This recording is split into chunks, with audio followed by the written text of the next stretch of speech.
كل سنة وانتم طيبين. اسمها كل عام وانتم بخير. ايه ده؟ ايه الكلام الغريب ده؟ هو في فرق بين السنة والعام؟ طبعا، والفرق كبير كمان. اي نعم، الاتنين نفس الفترة الزمنية اللي هو 12 شهر، لكن العام بيطلق على الرخاء والراحة والخير، والسنة بيطلق على الشدة والكرب والضيق. طب ايه الدليل على كده؟ هقول لكم. في القرآن في آية: ولقد أرسلنا نوحا إلى قومه فلبث فيهم 1000 سنة إلا 50 عاما. فمدة دعوة سيدنا نوح كانت مليانة مشقة وشدة لعناد قوم، وما استريحش إلا بعد الطوفان، وكانت 50 عام. وإيه تاني؟ لما سيدنا يوسف فسر حلم الملك قال: تزرعون 7 سنين دأبا، ودأبا يعني كعادتكم في الزراعة.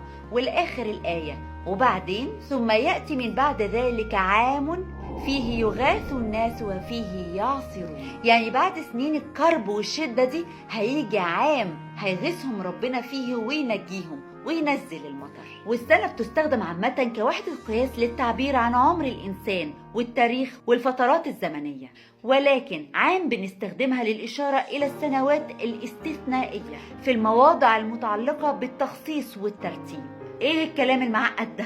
يعني العام اخص من السنة، يعني كل عام سنة لكن مش كل سنة عام.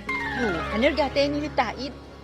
اهل العلم بيقولوا ان العام ما يكونش الا شتاء او صيف، اما السنة فهو من يوم ما تعد لحد اليوم اللي بعده في السنة اللي بعدها. يعني غلط ان احنا نقول كل سنة وانتم طيبين؟ لا، مش غلط، لانه مش قصدك ان انت تبشر على اللي قدامك بالشر، بس يستحسن تقول كل عام وانتم بخير.